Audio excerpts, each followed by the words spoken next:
Hello and welcome to today's live technical analysis. We're going to be starting off with the euro against the US dollar.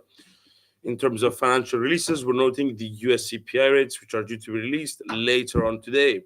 In particular, the headline CPI rate is expected to showcase a persistent and an acceleration in inflationary pressures in the US economy from 3.2% to 3.4. In such a scenario, we may see the dollar gaining against its counterparts. Why? Well, if you have persistent inflationary pressures in the US economy, then it may increase the pressure on the Fed to adopt a more hawkish stance, as such, providing support for the US dollar. Whereas, should come in lower than expected, implying easing inflationary pressures, then we might see a weakening of the greenback. If you look at the current expectations for the headline and core CPI rates, there appears to be a bit of a divergence. The core is expected to showcase easing inflationary pressures, and the headline is expected to showcase persistent inflationary pressures. Now, in our opinion, we would take the headline CPI rate to be the most, I would say, perhaps impactful event in terms of CPI rates instead of the core.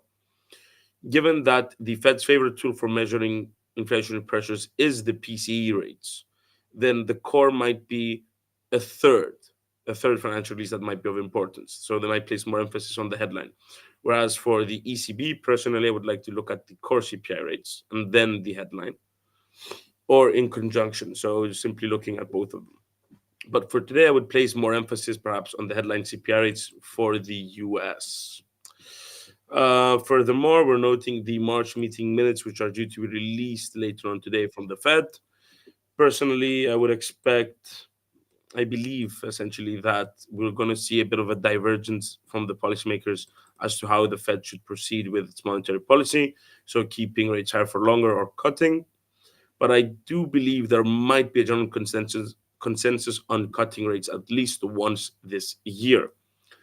Now, should the accompanying statement, the March meeting minutes be perceived as predominantly hawkish in nature, we might see the dollar gaining, whereas if they're perceived as dovish, we might see it weakening. Onto the technical analysis aspect.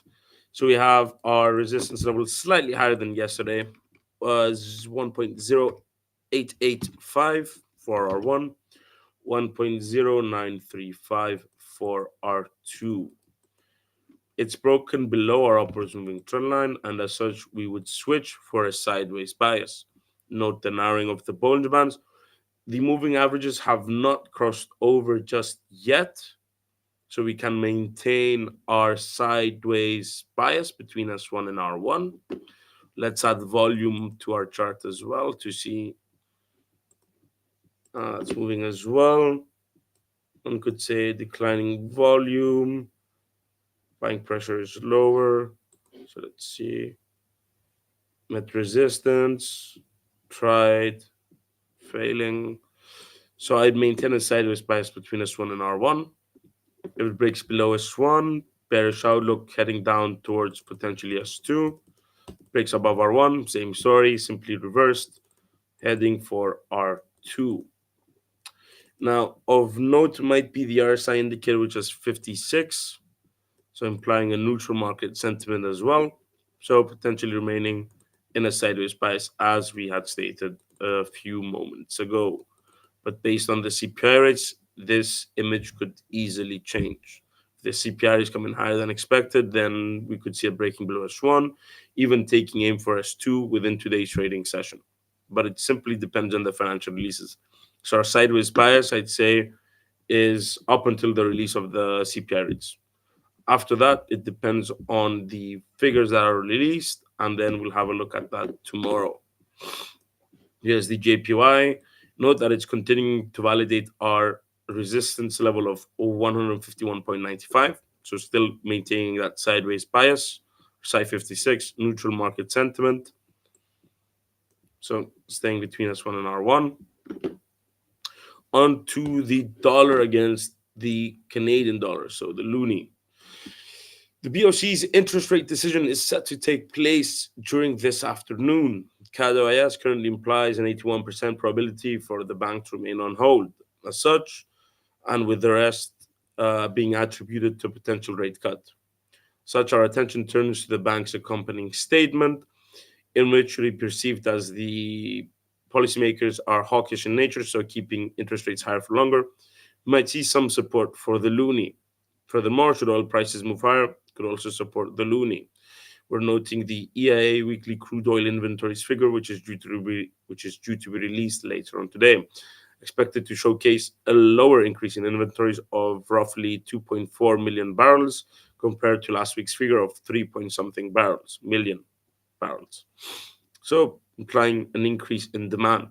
Such a scenario might see the loonie gaining, but predominant factor potentially driving the loonie is the interest rate decision by the BOC. Hawkish in nature, could break below S1, perhaps even taking aim for S2. For now, and up until the decision, we might see it moving in a relatively sideways fashion. Now, an hour after the BOC's interest rate decision, BOC Governor Tiff McClem is expected to speak. Based on the decision and the market reaction, we might see him either adding to the hawkish or dovish sentiment, maintaining either a neutral outlook, or potentially trying to counter some impacts of the BOC's decision. Now, without seeing the decision, it's almost impossible to anticipate the direction of the particular pair for the remainder of the day. If it's, I'd say, balanced, so some dovish and some hawkish statements, then the loonie might cede control to the release of the CPI rates from the US for the remainder of the day. For now, technicals are Psi 50, narrowing of the Bollinger Bands between S1 and R1, so maintaining a neutral outlook for the particular pair. Onto the British pound, it's broken above support, turned to resistance. Now, I would point towards our resistance level of 1.2665. Have a look. Don't say anything for the next, I'd say, 10 seconds.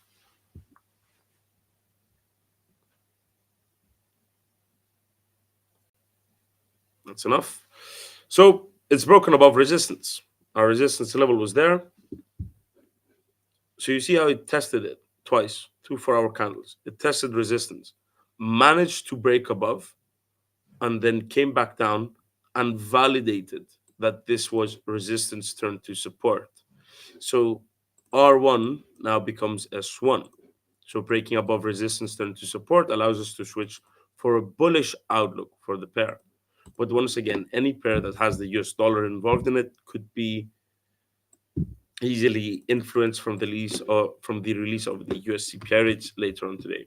But for now, speaking from a technical point of view, bullish, having broken above resistance, now turned to support. That being said, our size at 61, implying a bullish market sentiment. And we could also see the formation of an upwards moving trend line. That could be one. Actually, no. Let's take the recent.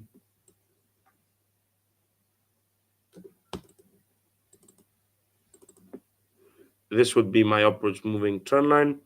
One could also say this is an ascending triangle. If you begin, let's see, let's see if I can show.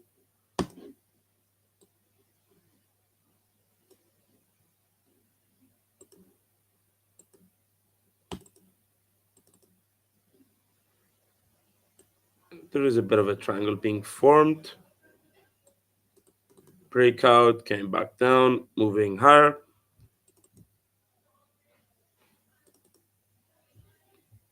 So I would maintain a bullish outlook for the particular pair. Next target could be R2 at 1.2775. We could also take, I'm looking here. Note the how many candles found support or resistance after it broke below at this level. So this could be a more intermediate level, which is just for today. And then I could place R2 at this old high. So I have R1, R2, R3. 1.2730, 1.280 for R2, validated, yes, and then S3, 390, 2730 becomes R1. So bullish outlook for the, essentially for cable.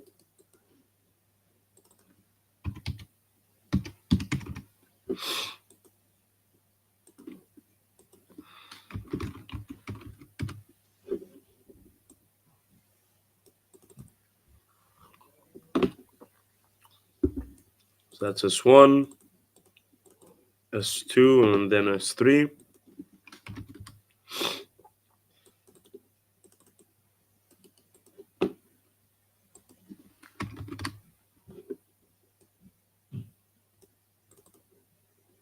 So I would maintain a bullish outlook for the particular pair as long as it manages to stay above this upwards moving trend line and then breaks above R1. So we might see this 4-hour candle coming back down. So I wouldn't be surprised if this closes roughly around here, so comes back down.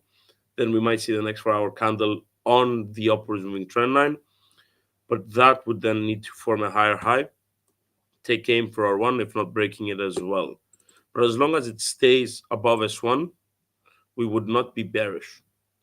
So the first predominant scenario that I'm looking at is bullish, broke above resistance, turned to support, wedge, moving higher, upwards moving trend line, RSI, above the mid-range of the Bollinger Bands as well, no crossing of the moving averages to indicate a bearish signal. So first scenario is bullish. Second would be either a sideways bias. So hypothetically, if it breaks below this upwards moving trend line, so let's see if we can use the chart to show this. So let's say this candle comes back down as we said before. So it tries to validate this upwards moving trend line, but then the next one is something like this. Comes back down to S1. Then I wouldn't be that bullish. I'd switch for a sideways bias because it's broken below my upwards moving trend line. So what makes a valid trend line is 2 touches to be formed and 3 to be validated. If I remove this triangle that we had formed, checklist.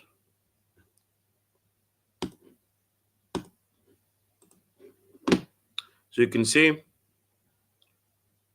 1, second, and the third, or you could say this is a third and then this might be a second, or second, third, etc. But appears to have touched more than twice. So valid upwards moving trend line. Not a channel just yet, but we might be seeing the formation of one. But for now, maintaining a bullish outlook for the pair as long as it stays above the upwards moving trend line. On to the Aussie. China's PPI rates are due to release tomorrow. Once again, take a look at our chart. Let me just zoom out. Yep, this is better. Have a look. About 5 seconds. I think you're seeing what I'm seeing as well, which is the breaking above our resistance line. And then look at these 3 candles. So 1, 2, 3, meeting our resistance, now turned to support. So this was a valid resistance level, now turned to support. So from a technical point of view, RSI is at 62. Upwards moving trend line, Bollinger Band tilted to the upside. The breaking of resistance turned to support line all imply a bullish outlook for the Aussie. So this becomes this one.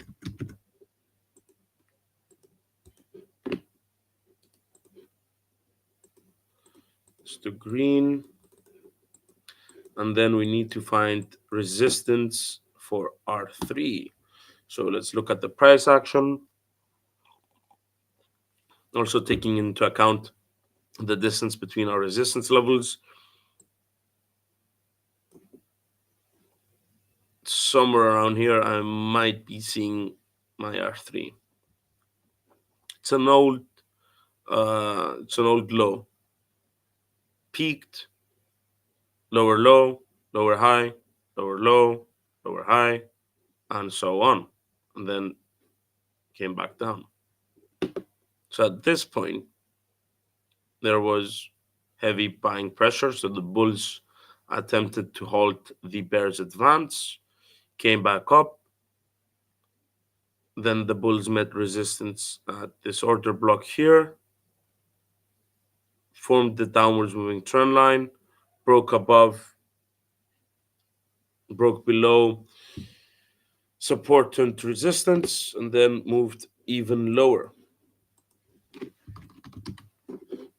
So that would be my R3. R3 at 0.6780.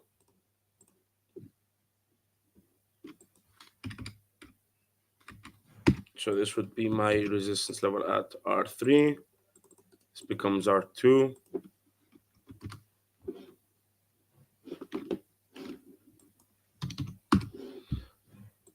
0.6665 becomes R1. Then let's change this text label, make this R3. Depending on the data released from China tomorrow, the Aussie could either strengthen or could weaken. Currently, the financial releases stemming from China tomorrow are expected by economists to potentially weigh on the CNY and the Aussie. Such that remains to be seen. For now, bullish, higher highs, higher lows, upwards moving trend line, breaking above resistance turn to support, applies a bullish outlook. But once again, as we said about 10 minutes ago, depending on the US CPI rates, this picture could change. It could come back down and move in a sideways bias up until tomorrow's Asian session. It honestly depends. Then you have also Chicago Fed President Goldsby, who's due to speak, and he's a dove, which could weigh on the dollar. But depending on the CPI rates, if they imply persistent inflationary pressures, then he might adopt a more hawkish tone. And given that he's a known dove, then that could actually amplify the release of the CPI rates even more. The minutes were taken at the Fed's last meeting, so they do not know what the release of the US CPI rates will be today. If the CPI rates come in higher than expected and then the minutes were dovish, it could also amplify the impact of the CPI rates, as it could be something that the Fed policymakers may have not taken into account. For all, note how it's broken below our upwards moving trend line, which is now acting as a resistance barrier. Note the numerous occasions it seems to be validating this as sort of resistance level, maintaining a sideways bias between S1 and R1, despite RSI being at 44, is still close to 50.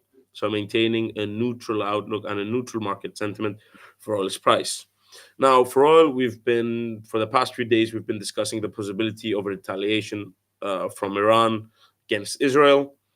That does not seem to have occurred just yet. So might be easing some of the geopolitical tensions in the region, which could be weighing on oil prices and gold prices as well. I haven't seen gold, but yes, look at gold. Easing geopolitical tensions. Let's drop this to the daily. Lower and lower for today. Oil a bit more, I'd say, attentive to the risk of a conflict between Iran and Israel compared to gold. Gold also, you have other geopolitical tensions that could be influencing the price of the precious metal. In terms of support, 2,350 was S1, appears to be broken, so I'd just bring it between the closing and opening of this bullish candle. 2,338.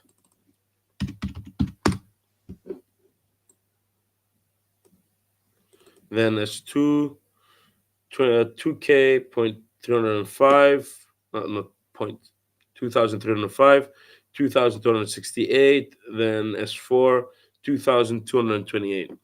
Overall, I would still maintain a bullish outlook for the precious metal.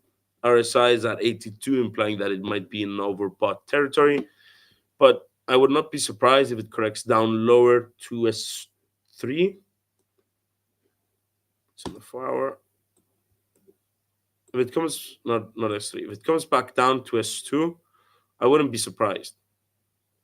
It might be overbought and it might be due a market correction slightly to lower ground. So as long as it comes back down to S2, let's say it breaks this upwards moving trend line, that's okay. If it doesn't, even better. If it comes back down below S1, touches on the upwards moving trend line and then moves higher, so creating a higher low and then a higher high, we could maintain our bullish outlook for the precious metal. But even if it does come back down to S2, I wouldn't be bearish. For me to be bearish, it would have to break below S1 and S2 because this could simply be a market correction. Just look at the daily chart. It's at 82, overbought territory. And then you have S2 here, which is a support level. So it might need some liquidity, taking out people that potentially went long around here, take them out, then move higher. So would not be surprised. But for a bullish outlook to continue, I would require it staying above S2. If it's above S1, even better. But we're looking at a more macro perspective for the precious metal. So I would still be bullish for gold, despite the slight bearish tendencies that might be emerging today. The Nasdaq, if I'm not mistaken, stays in a sideways bias between S1 and R1. Intel announced yesterday a chip that might be rivaling one of Nvidia's, so that could potentially provide some support for the company's stock price, whereas potentially weighing on Nvidia. Yesterday touched on our S1 level of 37.75 and bounced off. Might be recovering. I'd also like to see OBV for oil coming back. There is an indicator that I would like to see. We could also look at MACD. Still positive, but fading away. So this is coinciding also with a sideways moving bias. Let's also look at unbalanced volume. Lower highs, lower lows, also implying a sideways bias. Nasdaq, so you have all three major indexes moving in a slightly sideways fashion, with the exception of the Dow Jones 30. Friday, we have earnings from JP Morgan and Citi. So we'll be looking at those tomorrow, potentially going into the expected revenues and earnings per share. And once again, Boeing. If I'm not mistaken, according to Bloomberg, the CEO will be asked to testify in front of the US Senate. Now, the testimony could go bad for Boeing if a plan does not emerge. And when I say plan, I mean a clear cut plan from the company to address future production standards. Currently, the company has been investigated by the FAA. Euro USD, fair enough. I'll finish off with Boeing first and then we'll go back to Euro USD. For Boeing, it's touching on S1. If it breaks below, bearish outlook overall. I would be bearish for the company's stock price. RSI at 30, implying a strong bearish market sentiment. Testimony of Boeing CEO could also weigh on the company if it does not go according to plan. Whereas if it shows confidence and a potential changing of the culture at Boeing, then might support the company's stock price in the future. Euro USD. So we have volume. So let's just remove that and we can look at it in just a moment. So we did Euro USD at the beginning of the session, but we'll go over it one more time. Euro USD today could be influenced by a number of factors. One is Fed policymakers. You have Goldsby speaking, who is a known dove. Now, the silver lining to Goldsby's speech is that it's after the CPI rates of the US, where headline CPI is expected to imply an acceleration of inflationary pressures from 3.2 to 3.4 on a year-on-year basis. Now, that could cast doubt on the Fed easing its monetary policy and could imply that Goldsby might have to be a bit more neutral in his statements, which could provide support for the dollar. On the other hand, core CPI is expected to showcase easing inflation pressures, 3.8 to 3.7% on a year-on-year basis as well. Personally, we're placing emphasis on the headline, given that the Fed's favorite tool for measuring inflation pressures is not the core CPI, but the PCE. So the headline might be more in play in today's session. Now, we also note the FOMC's meeting minutes for March, which could amplify the figures of the CPI rates. If in the minutes it's a predominantly dovish tone, but the CPI rates imply an acceleration of inflationary pressures, then it could imply that the Fed was not expecting an increase in inflationary pressures, as such amplifying the release of the CPI. So if CPI is perceived as hawkish, so persistent inflation pressures, and then the minutes are perceived as dovish, it could support the greenback even further, despite it being dovish, because it's something that the Fed may have not expected. On the other hand, dovish sentiment and then a dovish sentiment could be amplified. Weaker dollar, euro might gain. Technical point of view, it's broken the upwards moving trend line. The upwards moving trend line is now acting as a resistance barrier for the pair. On the 4-hour time frame, we're seeing it move in a relatively sideways bias. RSI at 57, some bullish tendencies, but it's below the upwards moving trend line. So staying between S1 and R1. As long as it continues to validate these support and resistance levels, we would maintain a sideways bias. But let's say we drop down into the 30-minute chart. From the 30-minute chart, you can see that it's moving slightly higher. Now, I don't really like using the 30-minute chart to conduct technical analysis since we're looking at this from a few days perspective. 30 minutes could easily be changed within the next hour, within the next few hours. But if I was looking at a 30-minute chart, note that it's finding some temporary resistance right around the 1.08498 figure. Look, strong support, wick down, doesn't matter, didn't close below, closed on that line. Now, I would not be surprised with the RSI being at 60, a temporary bullish sentiment emerging, coming back up to this trend line. So this could be, and I would stress, an intermediate and very temporary resistance, potentially a resistance line, which coincides with the upwards moving trend line. Now, of course, on the 30-minute chart, the upwards moving trend line looks a lot different because it was plotted using the 4-hour, which looks much more clearer. But if you're on the 30-minute, this could be the first level of resistance and this could be the second level. We're finding potential resistance here, also coinciding with the upwards moving trend line. So right around here, we might see some resistance. Narrowing of the Bollinger Bands, it's not exactly bullish, is it? And then if it does come back up, it's exceeding the upper bound. So it might be due a market correction to lower ground, which could be our resistance figure here, which is placed as a temporary potentially support level. That remains to be seen. But since we're looking at things from a 4-hour time frame, those levels wouldn't exist for us. It's too short-term looking. For today, if you're going to be waiting for the release of the US CPI rates, you might see increased volatility.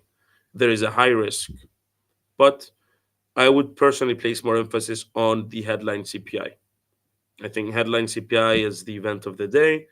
You have the BOC's interest rate decision later on today. The bank is expected to remain on hold. So you have a number of things going on for a variety of pairs. For example, Loonie, CAD-OIS, 81% probability for the bank to remain on hold. So it comes down to the bank's accompanying statement, hawkish or dovish. So if it's hawkish, then, for example, CPI for the US headline comes in higher than expected, then hawkish statements from the BOC moves higher, comes back down, stays between S1 and R1, or dovish, hawkish, breaks above R1, takes aim for R2. If it's hawkish and dovish, so easing inflationary pressures, and a hawkish BOC could break below S1, take aim for S2. Oil, you have the potential ceasefire agreement between Israel and Hamas. You don't have the retaliation by Iran yet, so easing geopolitical tensions could weigh on oil and on gold. Aussie, you have financial releases from China in tomorrow's Asian session. So we have a number of things going on. As always, it's my own personal opinion. What someone does with that is entirely up to them. It's good to know, to read,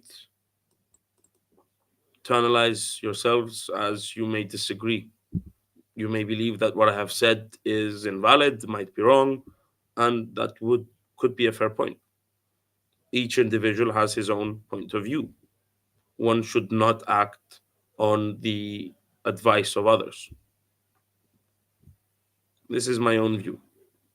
The Swan R1, it's broken above below my upwards moving trend line. And Otabek, it's not advice, it's my own personal opinion. You could see something else. You could place your resistance lower, your support level is higher. It depends. It depends on where you believe that is going to meet resistance. Because I could be wrong. There are instances in which resistance was not met. Resistance was slightly higher, slightly lower. So it's up to each individual's discretion on where support and resistance lines are drawn. And then the combination of technical indicators could potentially support or disprove that hypothesis.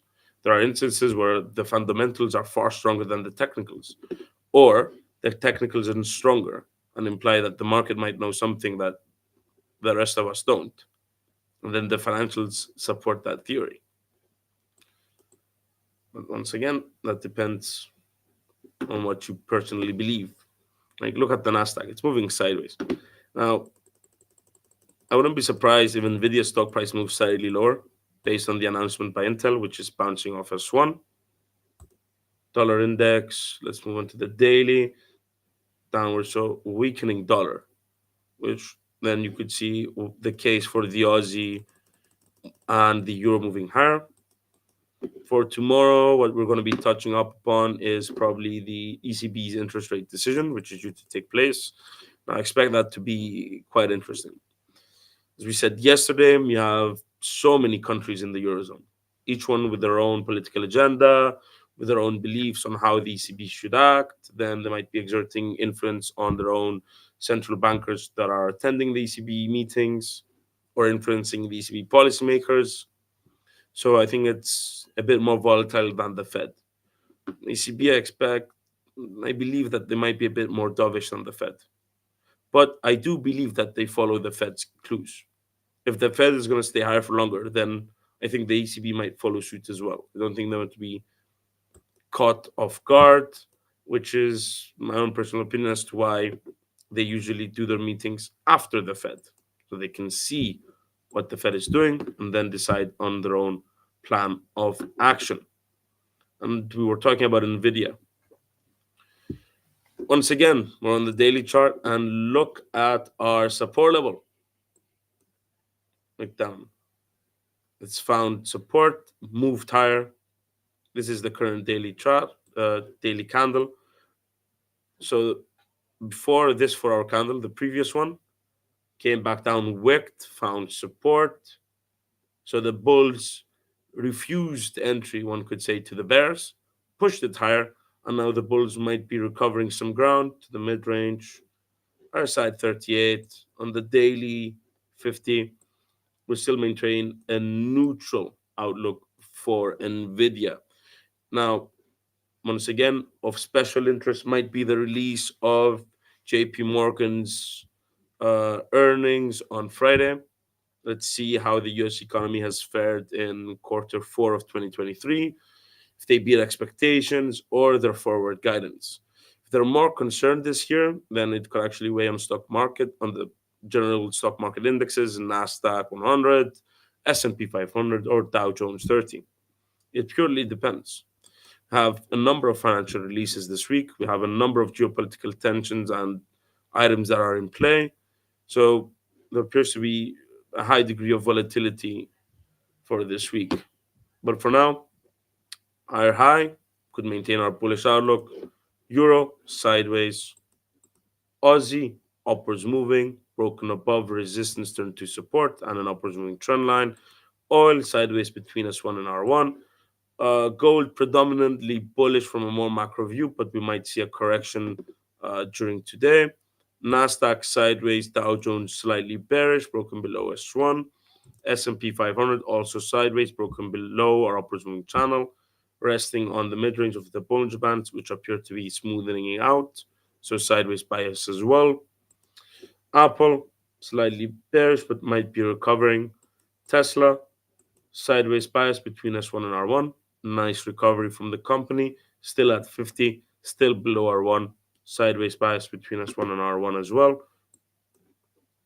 ExxonMobil appears to be bullish, retracing overbought territory, correcting lower, resting on our R3 120.60. So overall bullish for the company stock price potentially. New Zealand dollar, RBNZ remained on hold today as was expected. So in today's Asian session, upwards moving trend line appears to be validated. It's finding resistance at 0.6075.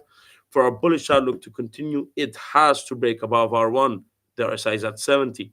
If it fails and then manages to break below the upwards moving trend line, I would maintain a sideways bias. But the bank's accompanying statement appears to have been perceived as relatively hawkish in nature, with policymakers being concerned about the persistence of inflationary pressures. Such bullish for the pair, as long as it manages to make a clear break above R1. This is not a clear break. For me, a clear break would be this candle reflected here, but piercing through and not coming back down, finding support, so resistance turning to support and then moving higher. But once again, CPI, FOMC meeting minutes could change all our biases for today. It purely depends on what's going to come out.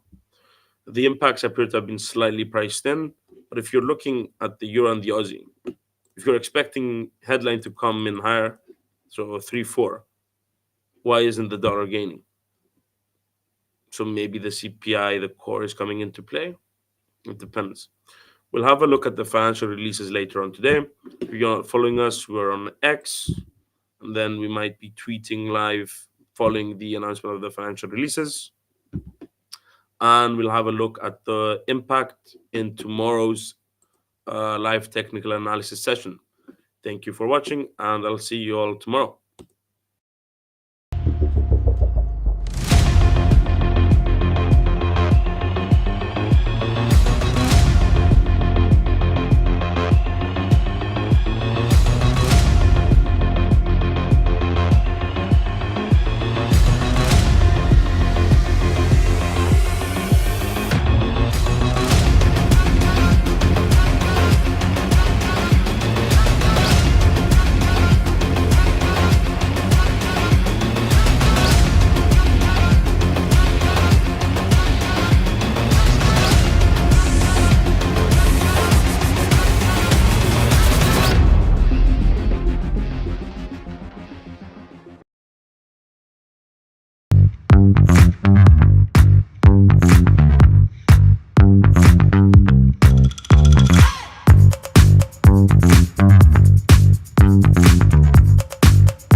Hey, let's go ahead and get started. So for those who have just joined us, welcome to today's webinar.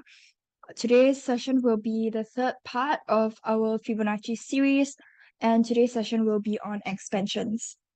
So let's go ahead and before we get started, as usual, a risk warning and disclaimer. So our products are traded on margin and carry a high level of risk, and it is possible to lose all your capital. These products may not be suitable for everyone, and you should ensure that you understand the risks involved. The information in this webinar should not be considered investment advice or an investment recommendation, but instead educational material only. This material is just the personal opinion of the authors, and the client's investment objectives and risk tolerance have not been considered. IronFX is not responsible for any loss arising from any information contained herein, and redistribution of the material is strictly prohibited. So I'm Melanie. I'm an investment analyst from Everest Fortune Group, who were finalists for Best FX and Equity Research in the years 2019 to 2021. Okay, so here's our agenda for today. So we'll briefly go through a recap on what we've talked about recently, the past 2 weeks on Fibonacci retracement essentials, so what exactly you can look out for, and what constitutes an ideal market structure, so what exactly are significant swings, and what exactly are the market trends that you should be following. And then we'll look at the different Fibonacci retracement levels, and then we'll get into this week's Fibonacci expansions technique, followed by how we can combine what we've learned previously with what we're going to learn today, and combine them to form confluence levels. Okay, so let's get started with our Fibonacci retracement checklist. So some essential steps. Firstly is the market structure clear. So we want to look for big zigzags or big price movements. Secondly is to identify the recent trend, so are prices going down or up. And thirdly, we want to look for recent major swing lows and recent major swing highs, followed by connecting the two extreme points, so the highest and lowest, or the lowest to the highest point, if it's an uptrend. Okay, so let's look at what exactly constitutes a significant swing. So firstly, here, let's look at an incorrect example. So here we have insignificant swings. So you can see in the example here, these swing highs and swing lows are too insignificant. So they're too insignificant to use as Fibonacci points. Okay, because the price movements are too small and there's no significant price movements. So here's another example. You can't really see any significant shape. Okay, and here we have a significant example. So you can see that there are obvious peaks and troughs in our example here, and we've drawn it out. And there's also clear market movement. So this is the kind of market structure that you want to look out for when you are deciding which charts to trade. Okay, again, another example over here. Okay, next, let's look at how you can follow the market structure.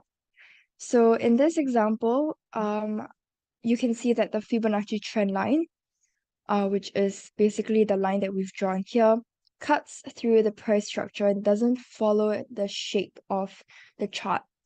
So Fibonacci retracement levels should not cut through too large areas of the market structure.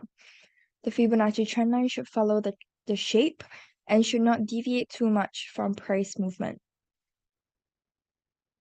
Okay, so what you should do is, like in this example here, where we're following the clear downward movement of the trend, and the Fibonacci retracement trend line follows the price movement. And this tends to work better on higher time frames, so H1, H4, daily, weekly, depending on your trading strategy. Okay, again, here's an example of a clear market structure, and this is an example of an unclear market structure. Okay, and here are the different Fibonacci retracement levels. So the negatives are what we are going to be looking at today, which is the Fibonacci expansion. And then previous weeks, in our first session, we went through Fibonacci retracement, which would be from 0 to 100. And then those that are above 100, so 127.2 and 161.8, those we talked about last week when we talked about Fibonacci extensions.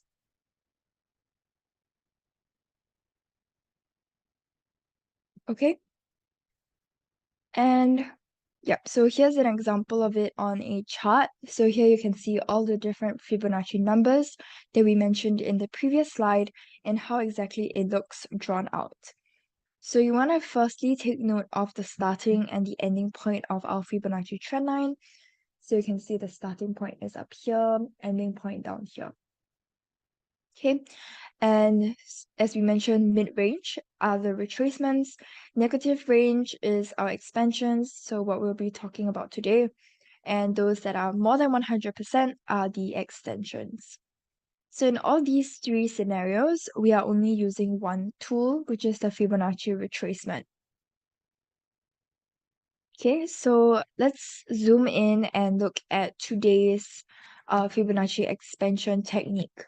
So before we get into that, I just want to introduce to you guys a website that you can use if you're just starting out on Fibonacci techniques.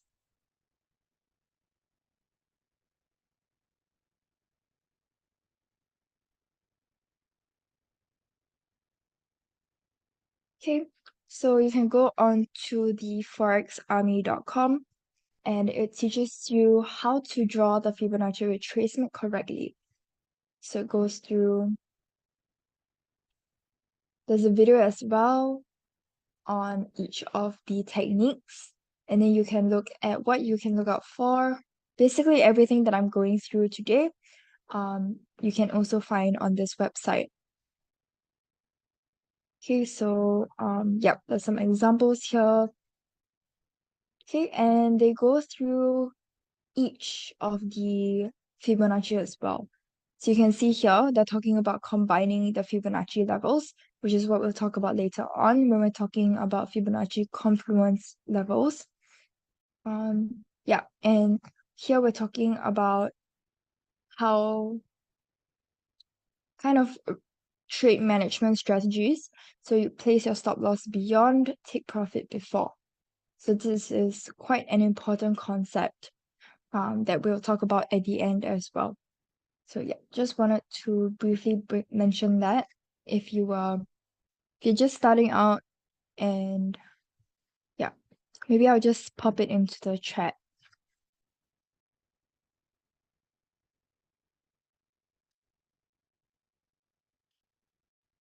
Okay,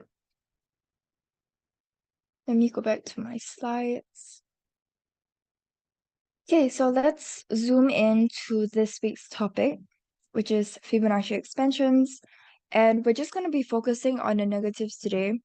So using the Fibonacci retracement tool, we are making use of the negative levels, namely minus 61.8 and minus 27.2.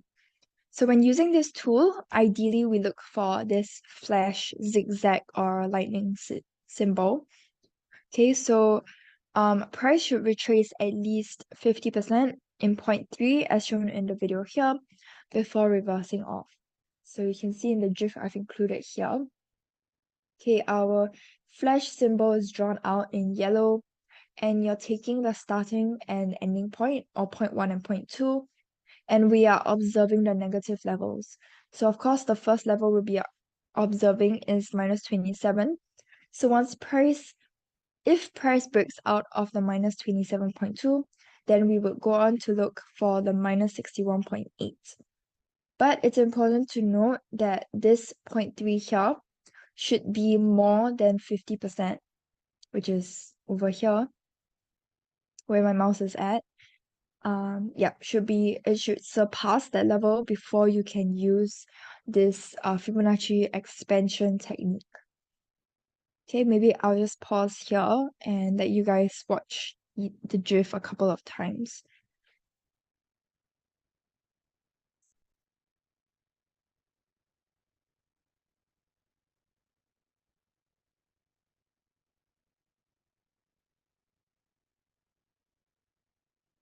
Okay, so here you can see it's retraced even more, almost 76%. Okay, before bouncing off and heading towards our 27%, minus 27%, and retracing off of that level. Okay, so here's our first example.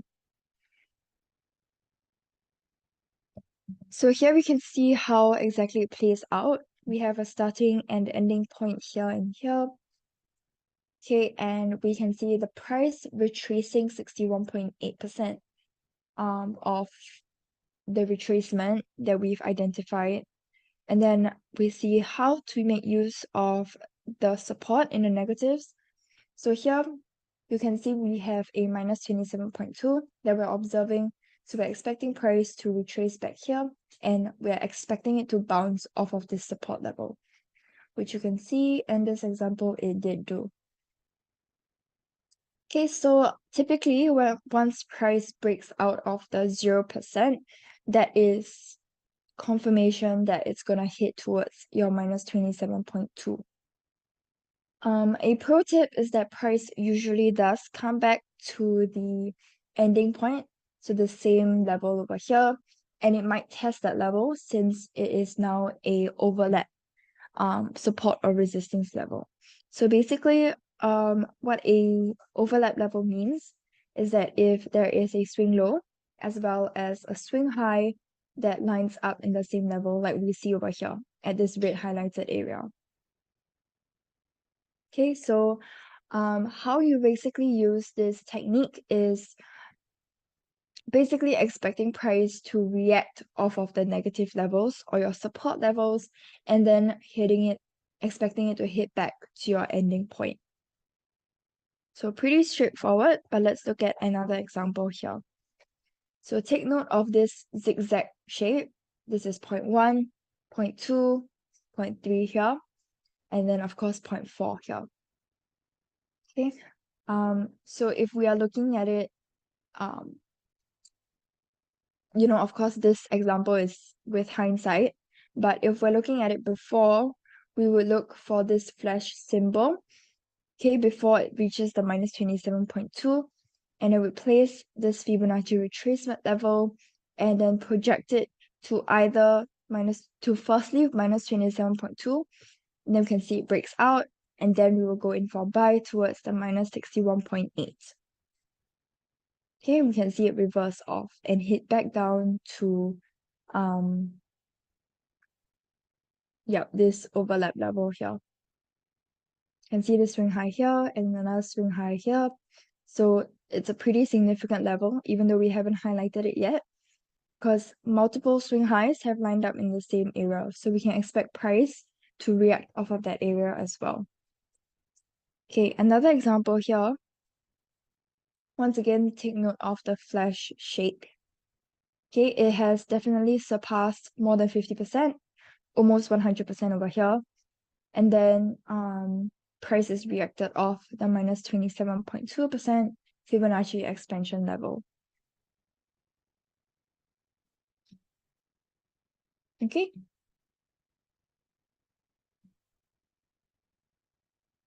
Okay, another GIF for you. So the yellow arrow is the lightning bolt shape, and we are placing the retracement from point 1 to point 2 and projecting it to hit towards or reverse off of the minus 27.2.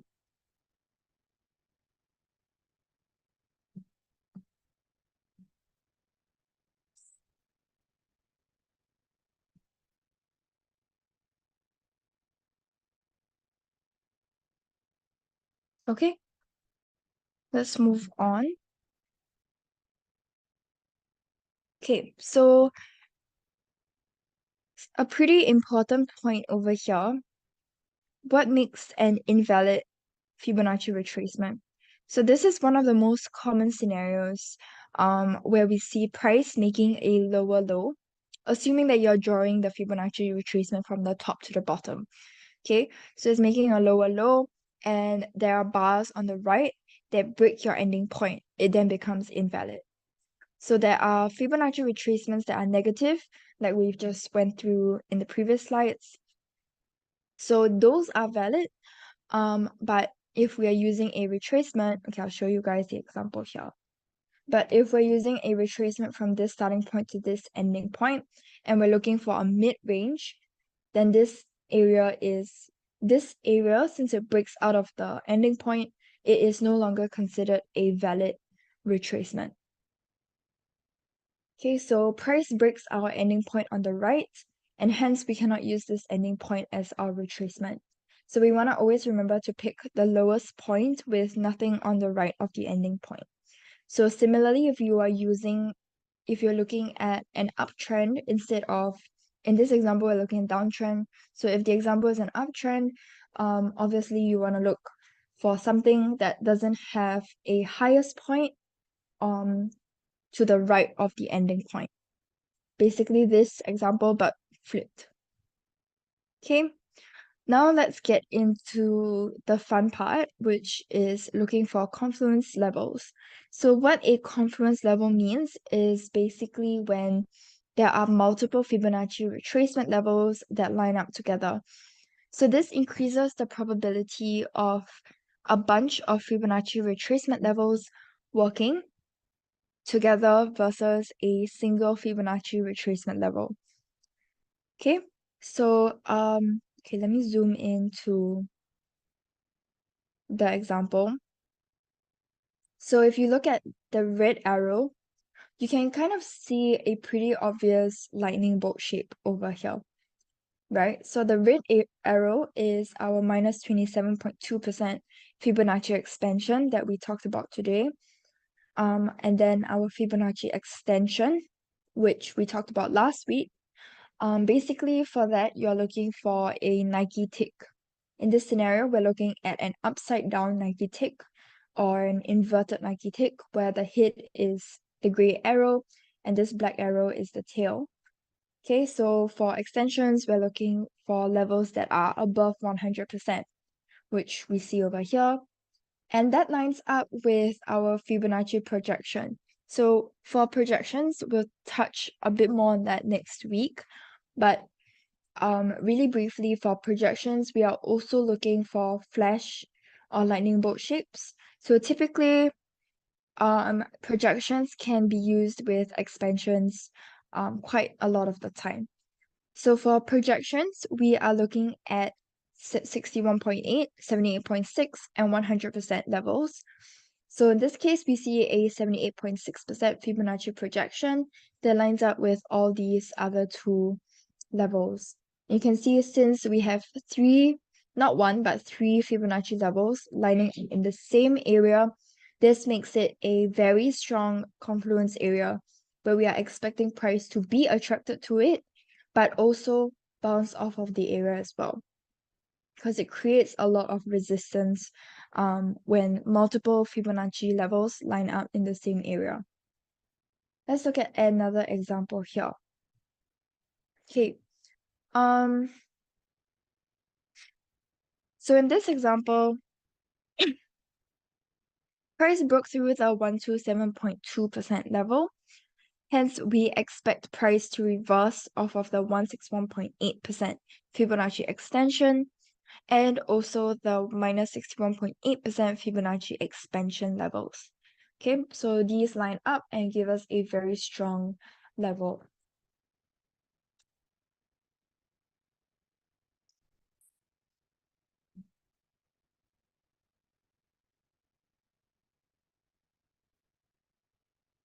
Okay.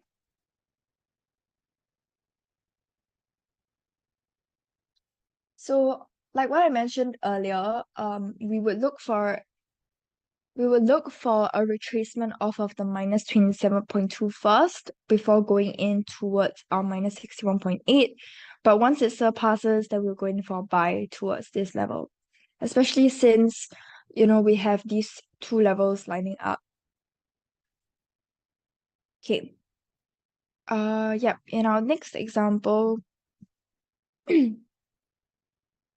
here we have a minus 27.2% Fibonacci expansion, which is in blue over here. you can see the lightning bolt shape, I think. Okay, and then our Fibonacci extension, which again is the Nike tick, which is the purple arrow. Okay, in this case, it is also an inverted Nike tick. And then we also have a 100% Fibonacci projection, which is 3 points. So the starting point is here, middle point here, and ending point here. And those three levels all line up in the same area, which gives us this very nice confluence area where we can expect price to bounce off of this very strong support level.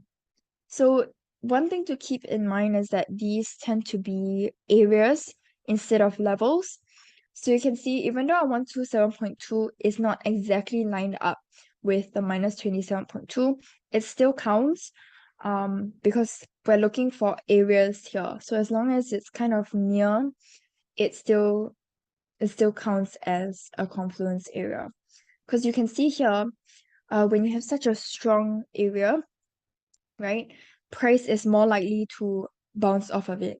So you want to make sure that you are able to catch that 1 or 2 pips before it reverses off. So that brings me to my next point, which is trade management.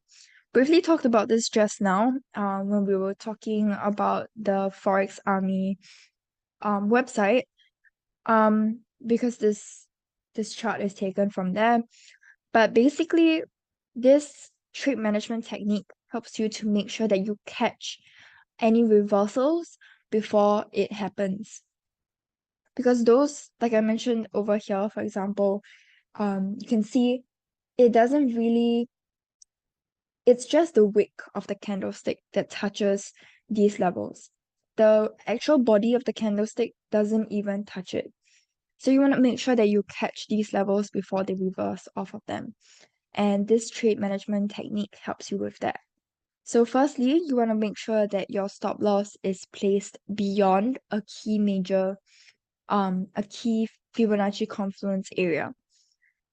Reason for this is because more often than not, price is attracted to such strong areas of confluence. And if your stop loss is right before, instead of beyond the level, chances are you will most likely get stopped out before the market reverses. And that's one of the reasons why people wonder why they got stopped out right before the market starts to reverse, and they might start complaining about stop hunting.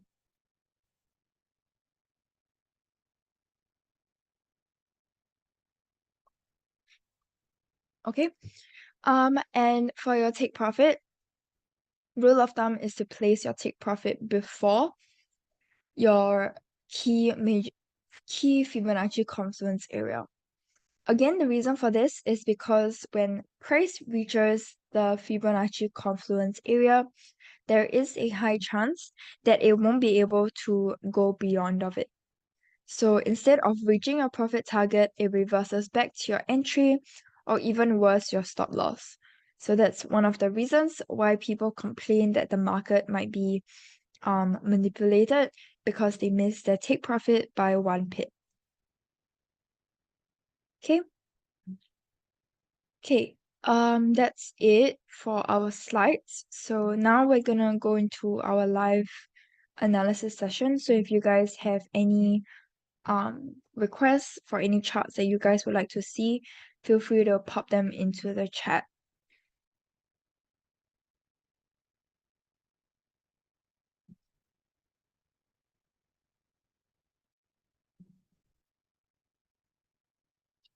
Okay, I'm just gonna open my charts while you guys pop your requests into the chat.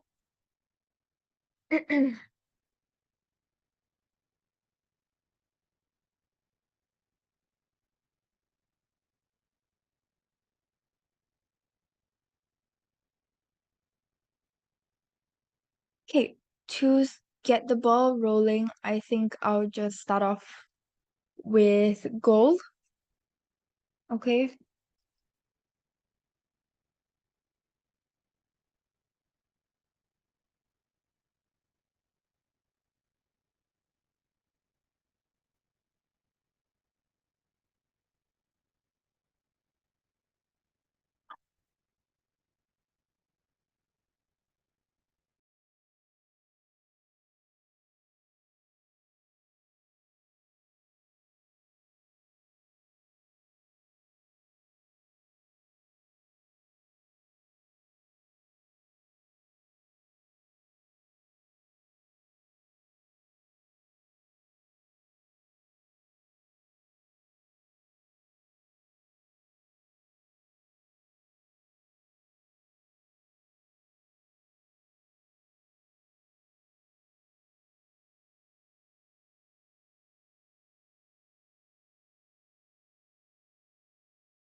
Okay, sorry about that. Had some technical issues.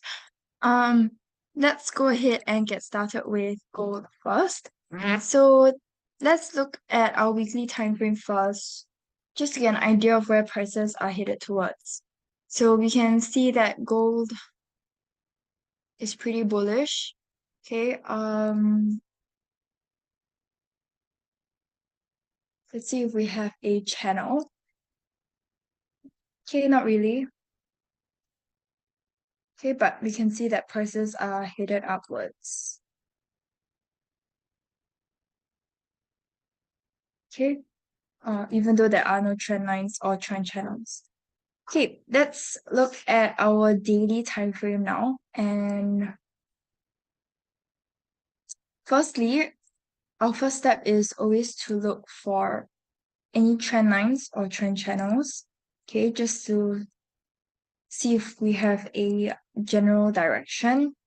And you can see that price is moving within this ascending trend channel. So just to recap really quickly, what makes a valid trend channel is if there are two touches on top and two touches at the bottom of the trend channel. Okay.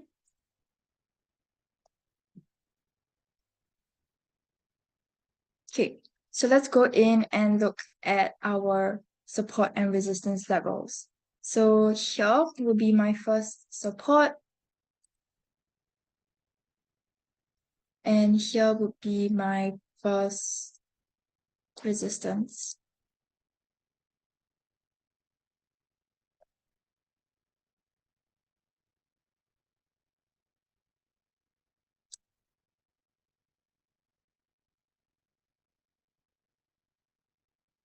Okay.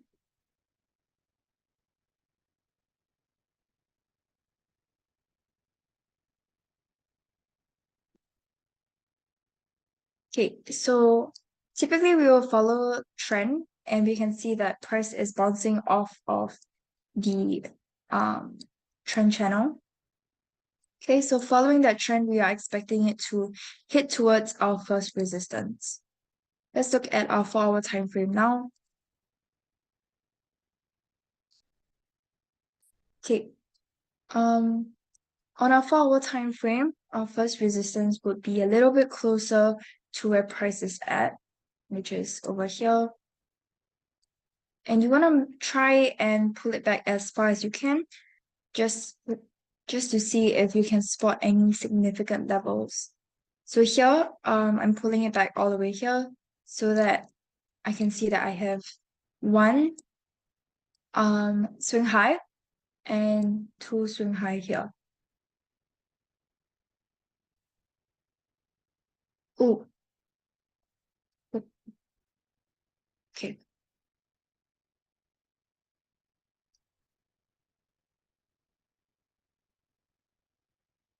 Okay.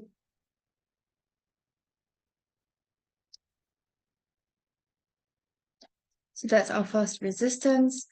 And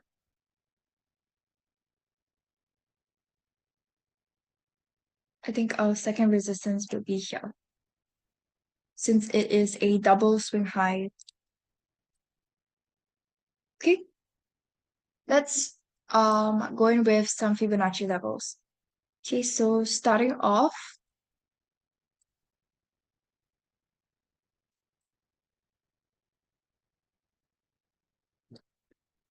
um, let's go in with a projection. So this is my starting point, middle point, and ending point. Okay, and for projections, we use 61.8, 78.6, and 100%. Okay, so I'm just gonna have all of those levels first. Next, I'm gonna be taking a retracement because I want to see if I have any levels that line up with our projection, which you can see that is over here. Okay.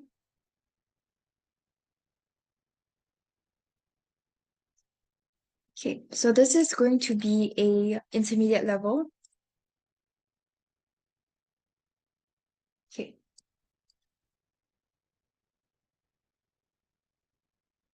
because that's exactly where price is at currently. So we might be seeing some resistance here since we have two levels lining up, and this is also a overlap level.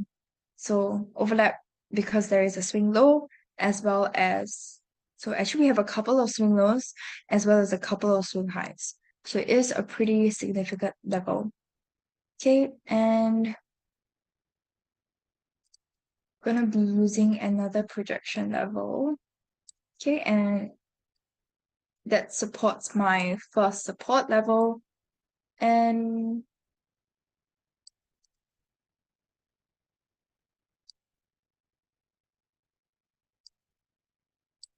okay, let's see if we can find any expansions. Okay, so earlier we mentioned minus 27.2 and minus 61.8 are the levels for expansion. And you can see that, oh, so this is our lightning bolt shape in case you couldn't see it. Okay, and I can see that I have a minus 27.2 that lines up with, let's see. Okay, it doesn't line up with anything. Okay, but my minus 61.8 lines up nicely with my second resistance. So I'm still going to keep this level just in case price bounces off of that level. Okay, but for now, we are going to see price testing our intermediate resistance first, and we're expecting it to continue to move up towards our first resistance. Now let's pull out some indicators to support our analysis. So price is on our Ichimoku, looks like price is moving within the cloud. So if it moves within the cloud, it doesn't really tell us much. Although it does look like it's moving, it's exiting out of it if you look at the wick of the candlestick. But before that happens, we can't be too sure. So I'm going to remove that. Okay. And for our MACD, you can see it's giving us a bullish signal. So that's good. And if we look at RSI, okay, price is also moving in an uptrend. So that supports our analysis as well. And on our stochastic, it's also an uptrend. Okay, and let's maybe look at Bollinger Bands. Okay, it's not really telling us much. Moving average. Okay, price looks like it's moving above both of the averages. You can see the red wick is starting to move above our green EMA. Okay, so that also supports our analysis. Okay, so that's for gold. I think we have time for maybe one more chart.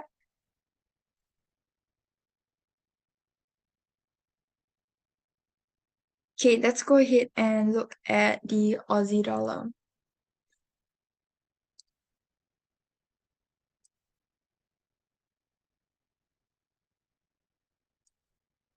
So on our weekly time frame, it looks kind of bearish, okay, with price moving in this descending trend line. So again, just to recap, what makes a valid trend line is if there are at least 3 touches on the line, which you can see we have over here. On our daily time frame,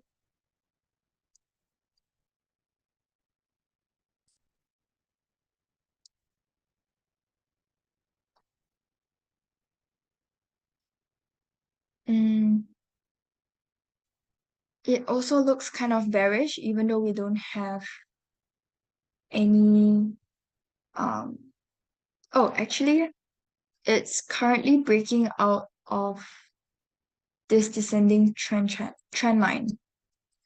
Okay, so we have a really nice trend line over here. Okay, 1, 2, and 3 touches, and you can actually even 4 over here. You can see price recently broke out of the descending trend line. So there is a bit of a bullish signal over here.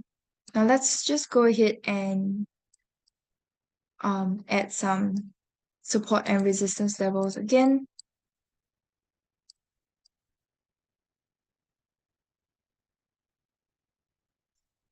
Okay, so this is my first support. Second support. Okay, this will be my intermediate level because we can see there's 1, 2, 3, 4 swing lows that line up with that level. Okay, so this is my intermediate resistance.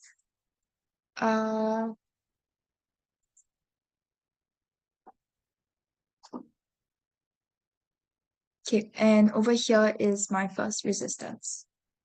Okay, now let's look at our 4-hour time frame.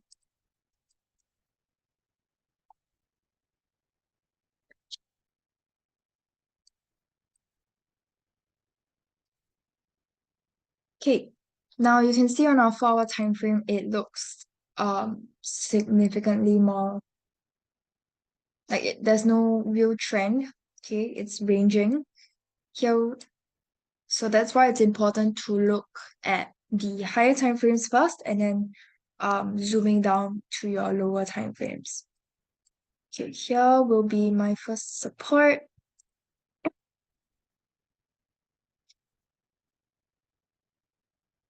Actually, maybe here instead. Okay. Because it's closer to where price is currently at.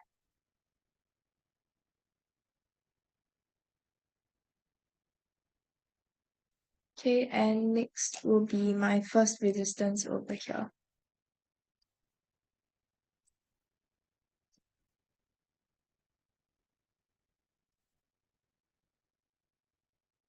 Okay, going in once again with our retracement level. So I like to just look at all the Fibonacci levels first. Okay, and then seeing what matches up.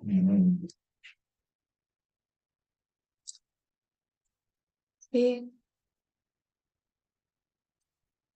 So for projection, we use these 3 levels. And you can see they kind of line up nicely.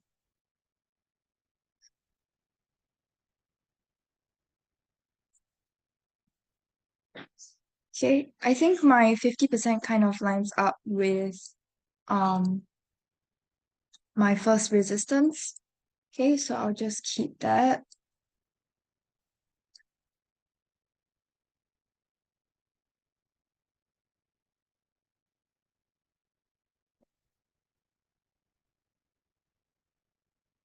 Okay, just a recap. Here we have, this is an example of a Nike tick.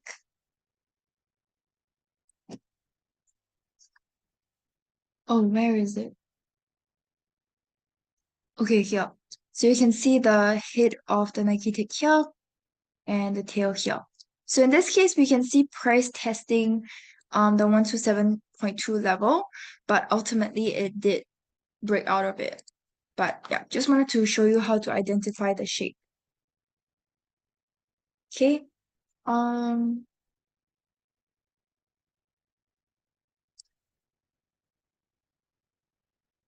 Okay.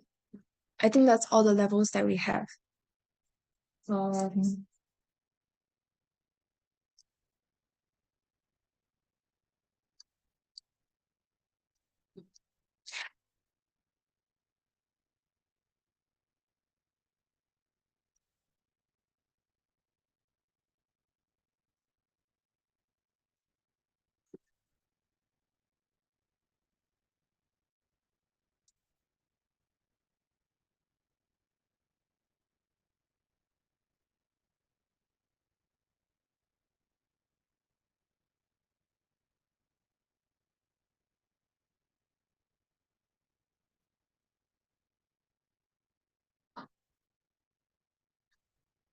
okay. I think that's all the levels that we have in this case. Oh, let's see if we have an extension here. Okay, so we can see the minus 27.2 lines up with the 127.2. But that's a bit far from where our price is currently at. So I'll remove that. And I will also remove this. Okay, just so that it's not so messy.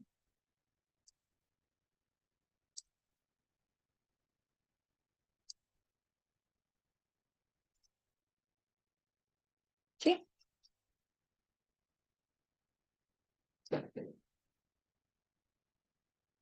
Okay. Now let's look at some indicators. So price is moving below the Ichimoku cloud, so it's giving us a bearish signal. Actually, it's moving within a cloud, so we can't even use that. And for our MACD, it is giving us a bullish signal, which supports our analysis.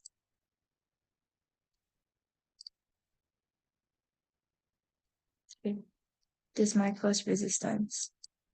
So we're expecting price to go from our first support. Maybe there will be some resistance over here at an intermediate level. Okay. Let's briefly see if there's any levels that line up. Okay, my 23.6 is quite close to where we are looking at. Okay, for our intermediate level.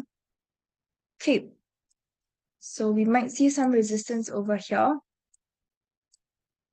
Okay, let's look at our RSI and stochastic.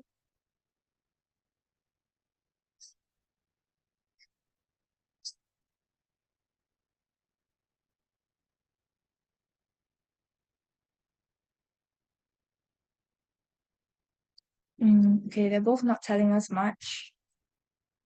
Now let's look at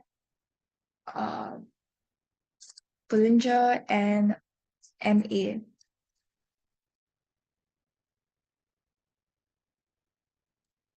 Okay, Bollinger isn't telling us much. Price is moving above our SMA, so in the short term, it does look like price is going to move upwards, but it is moving below the EMA. Okay, but you can see that price crossed over here when price started to make a downtrend. But now that it's making an uptrend, we might be able to see this crossover. So basically, when the EMA and SMA cross over, it is a signal that the trend will change. So we might see that soon. And yeah.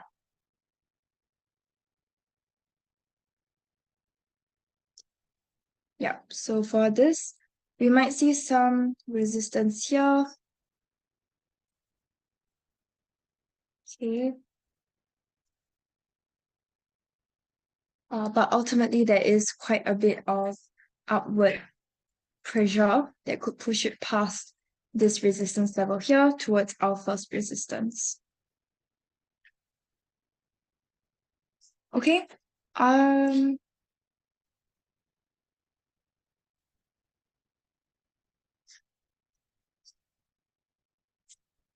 Do you guys have any questions?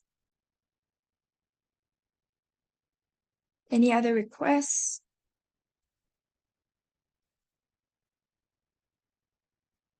All good.